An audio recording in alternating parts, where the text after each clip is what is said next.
Okay, welcome to Matthew's Shed Shop. We're in a shed. It's not that cold out, you guys. I'm bundled up because I have health problems that even a little bit of cold makes my body have agonizing pain. I don't like the hot. I can't stand 100-degree temperatures outside. I like me a nice 70 to 80 degree day where I can walk around in shorts, no t-shirt, barefoot, and be comfortable. But the excessive heat doesn't make my body hurt. So I want to stay warm. It's nice. It's nice outside, and I want the fresh air. I think it's good for us. And anyway, so you guys, why am I starting this video with my face?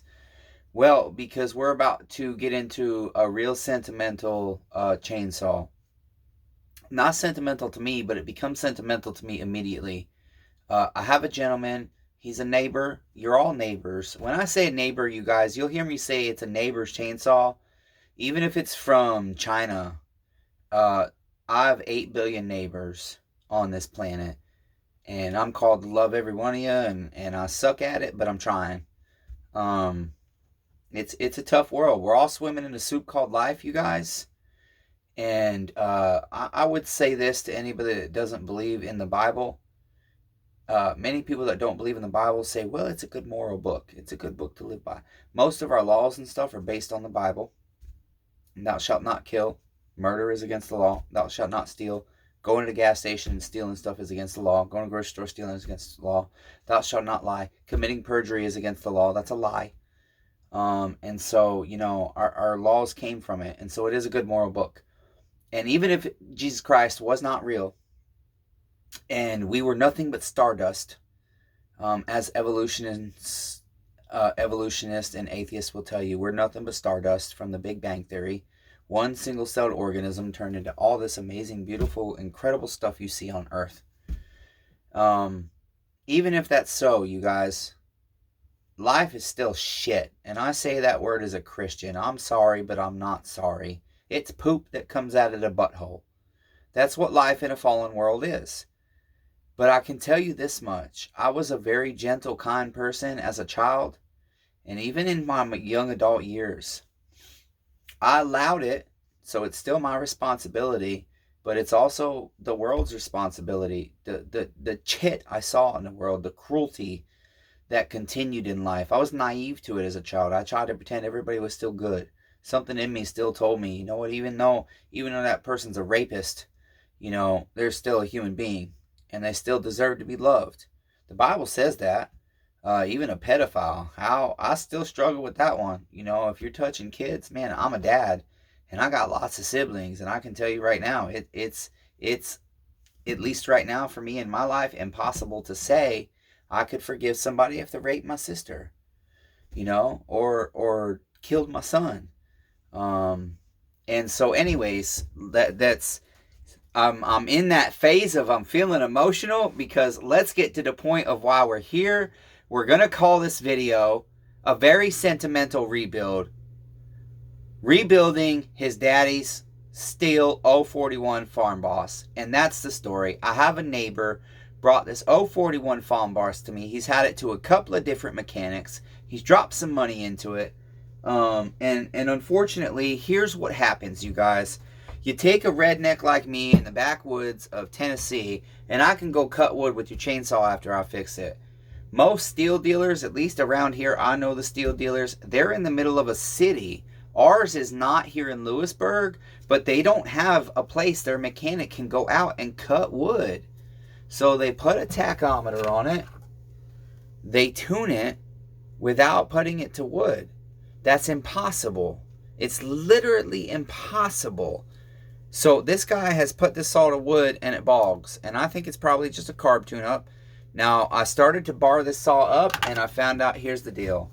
This is the kind of build I love, and it almost brings tears to my eyes. This guy basically, now, again, I'm going to give a couple of opinions here because I am. This is a sentimental build.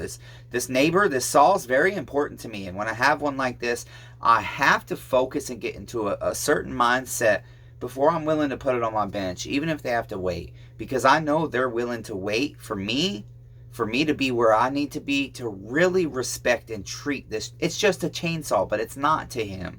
It was his daddy's. It was his daddy's. And I can tell he's got his granddaddy's home light that he wants to redo too. And so why as human beings do we attach to material things? Well, I have a lot of theories on that, but I'm not here for that right now.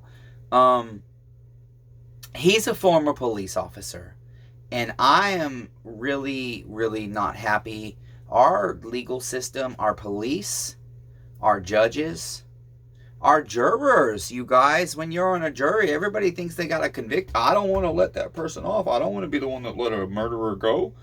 And so you're playing with people's lives, and I'm sorry, I can't serve on jury duty. You know why? Because 20 years ago, I got in a fight. 20 years ago, you guys, that's our country. 20 years ago, and I can't go out in my woods and shoot a deer. I got to go buy shit food from the grocery store. And yeah, y'all, I'm using some swear words. I'm not using them in malice and filth and hate and disgust. I'm just using them as vocabulary. And so I know it might offend Christians, but the Bible says you should put perverse language out from your mouth.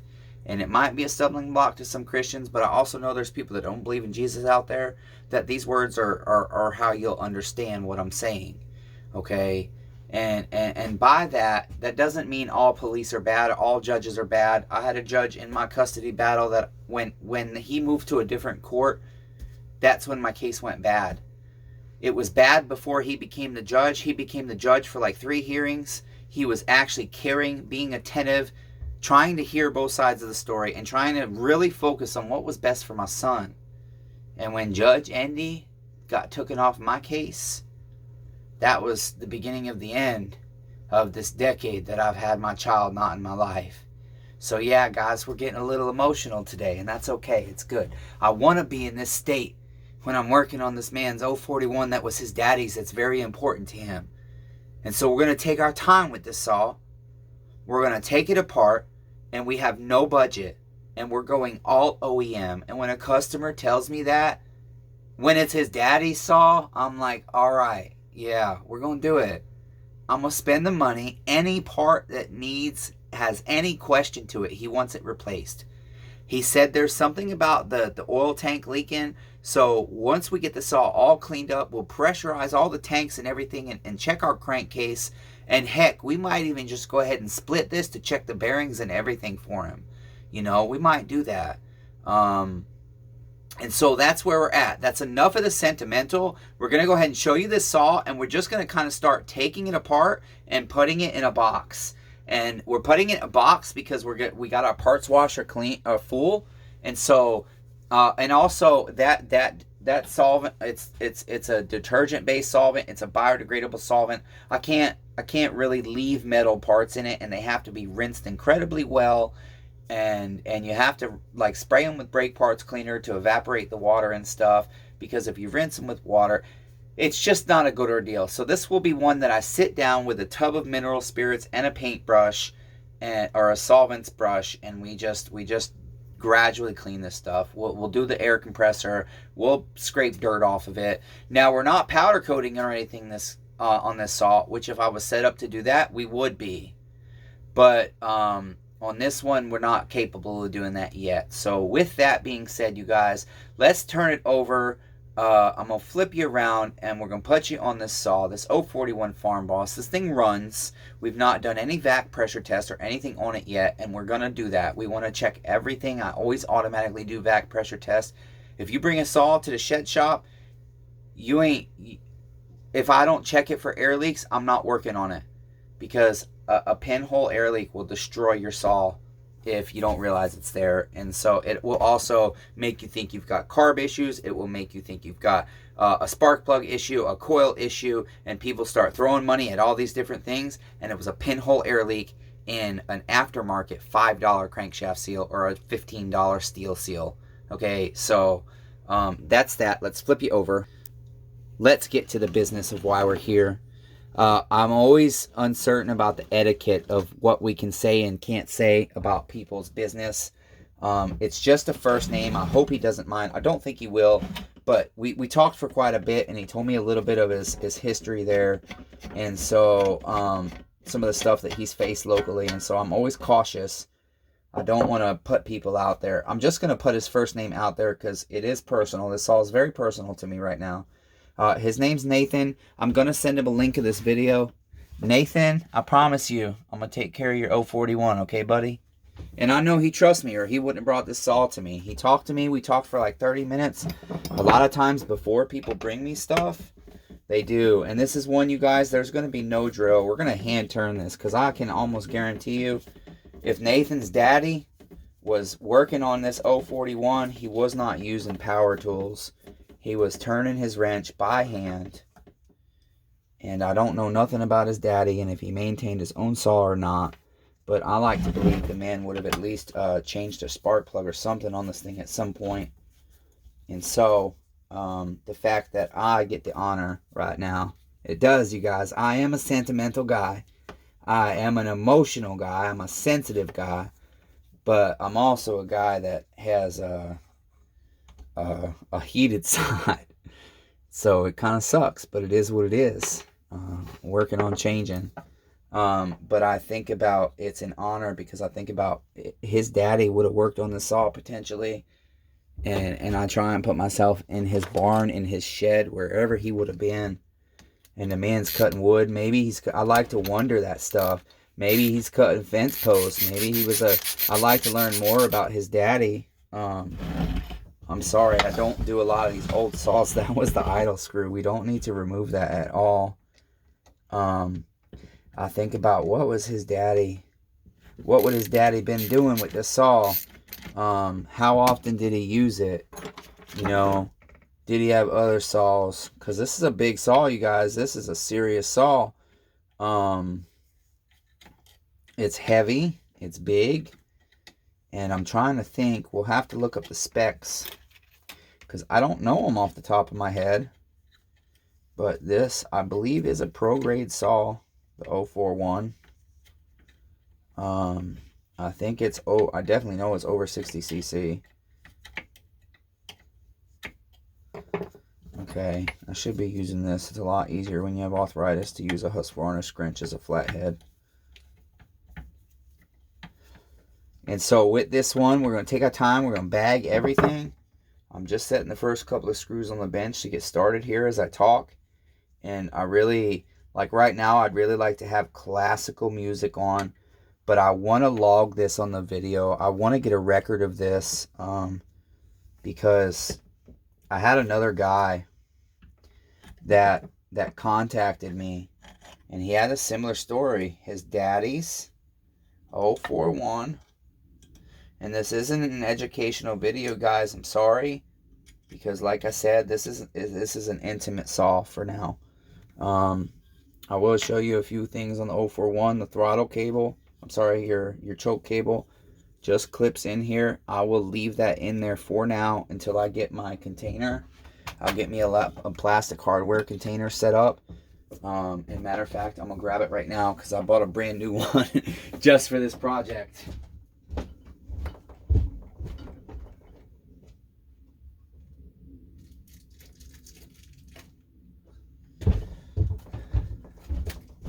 I like to use organizers, especially given that I oftentimes will tear down if I've got 5 or 6 or even 3 or 10 of a model that I do frequently.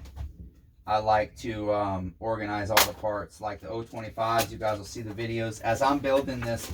I think we'll do this as I think I'll try to keep these videos active as I work on this saw, as I go to pick up parts. I really want to document this for this guy. I really think he's that kind of guy that, even though he's like a rough and tough former cop that's like just a swearing, spitting, chewing kind of guy, which there's nothing wrong with that kind of guy, you know. He's just honest, he's real, and he's not hiding who he is. And so I really respect it. But I also think he's the kind of guy, anybody that brings a saw to you and says, I don't care what it costs, it was my daddy's saw, I'm tired of people not taking care of it, I want it done right. A man says that to me, damn it, we're gonna do it right. And I can't fathom that man not appreciating somebody documenting the journey for him. And so that's what we're gonna do. Okay, great. I'm really honored, Nathan, to work on your daddy's 041. I'm very honored. I've been looking at 041s on eBay and even bid on a couple. Haven't won one yet, but we're working on it. Because now he made me want one just for that sole reason, to have a story with it. To say I bought this saw for this purpose and now I'm going to sell it to you. I bought it because I got to rebuild Nathan's. And I really do like to... I haven't done one of these in a decade, honestly, guys. And I really do like to... I like to, if I haven't done a saw in a while, buy that same model on an old saw. And just kind of mess with it and make sure I know where I'm potential to make a mistake or an error. That way I'm screwing up my own stuff. Because we don't want to replace anything on this saw that we don't have to, like chassis wise, body wise, clutch cover wise. So we don't want to mess none of it up. So we just, like I said, it's really going to be a saw that I take my time on. I can't rush the fact that I want to get customers their stuff back all the time. And the only reason I'm saving this is so I can match it. I have a bunch of gaskets, and it doesn't have to be a steel gasket. That's one of those things that I don't think we need to concern ourselves. Now, the fuel line, stuff like that, yeah, we'll keep it to the original, even if they've upgraded to something different.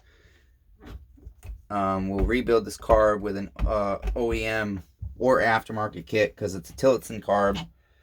I think it's Tillotson. Looks like Tillotson.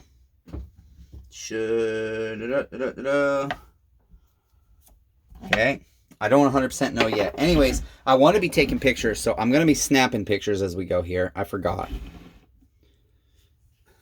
So you guys will contend with that, but again, I hope you'll allow me to bring you along on this journey and you guys enjoy it. This will be part 1 of the, what do we say we were going to call this? I already forgot.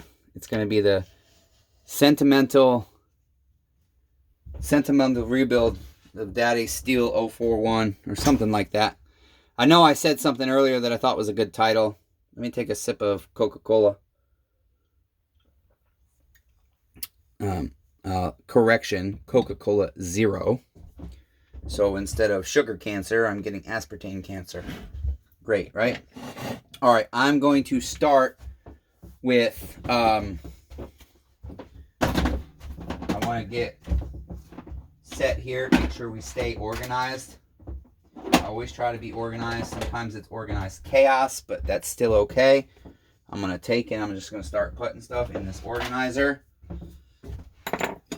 These obviously won't go in there, but they will go in the box. Now I will go ahead and I'm going to, so we don't lose this. Boy, that's in there. You know what? I'm going to leave it on for now. That air filter actually looks really good. It probably was replaced. It is Stihl OEM. And so we're definitely just going to clean that. That does not, there's no sense in spending that $15 or whatever it's going to be. That can very easily be cleaned up. It looks almost brand new. And so that just gives validity that he has had this recently at a mechanic, a Stihl mechanic. Okay, now, throttle levers can be tricky, you guys. I can genuinely say that's one place that sometimes when they're on these old saws, I really struggle to understand what they were thinking. This one fortunately just slides in there. Even today's Husqvarnas, I cannot stand how most of their, like I just did a 359 trying to do a vacuum pressure test on it, and it took forever because of, okay, find out what line is snug here. I'd rather take it off the carb. Oh, I see. They got a little jerry rig clamp here. It's just a wire twisted around this fuel line. So I'm going to leave that on the carb for now. That way we can get a picture of that. So I'm going to get a picture of that there. See if I can do this one-handed.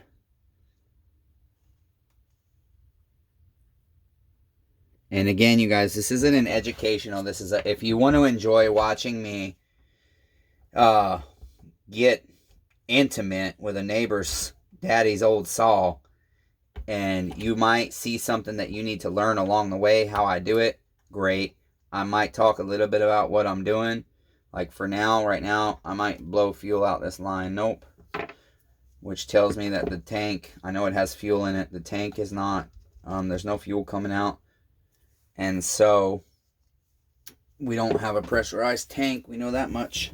This will 100% get rebuilt. We'll replace both the gaskets, both the base gasket and the other one, the head gasket on top. I think there's going to be another gasket under the grommet under this. And so right now we're going to take that. I am going to put it in a bag to put in the box. And I will use a used bag. I like to conserve my amount of plastic I put out into the environment. So I do reuse the plastic bags. It's a little annoying to reuse them, Ziplocs, but I do it. And then when this carb is done, it will go in a brand new clean bag. So put that in there. For sake of respect for his daddy. Now his daddy, I believe he said passed away. Same with his granddaddy.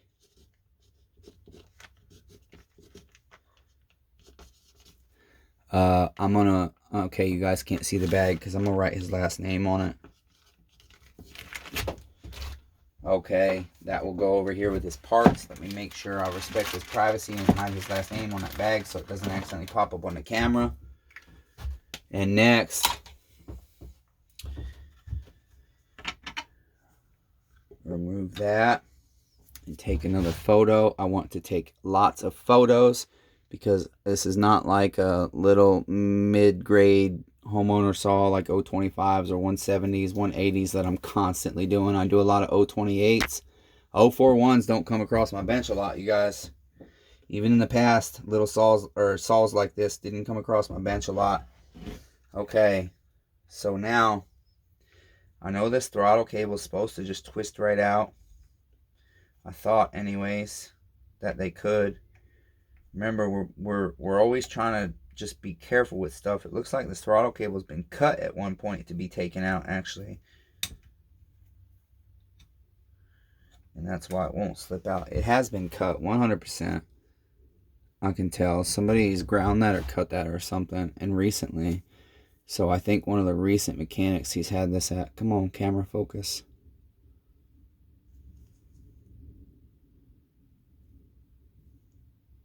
There we go.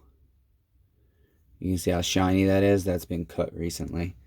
So we will look at the IPL and we'll probably get a throttle lever because, again, he wants this saw done right. And when a man tells me that, if a $7 throttle lever, I'm not even going to ask him. I'm just going to replace it if it's not perfection because I know that's what he wants. I can tell.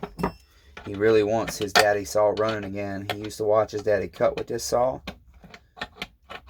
So it means a lot to him. I don't get sentimental with material things like that anymore. I used to. Very heavily, ridiculously heavily. But I've lost everything I own so many times that I just don't even try no more. Okay, there's our clutch cover. Let's go ahead and take a picture. And I'm doing this, one,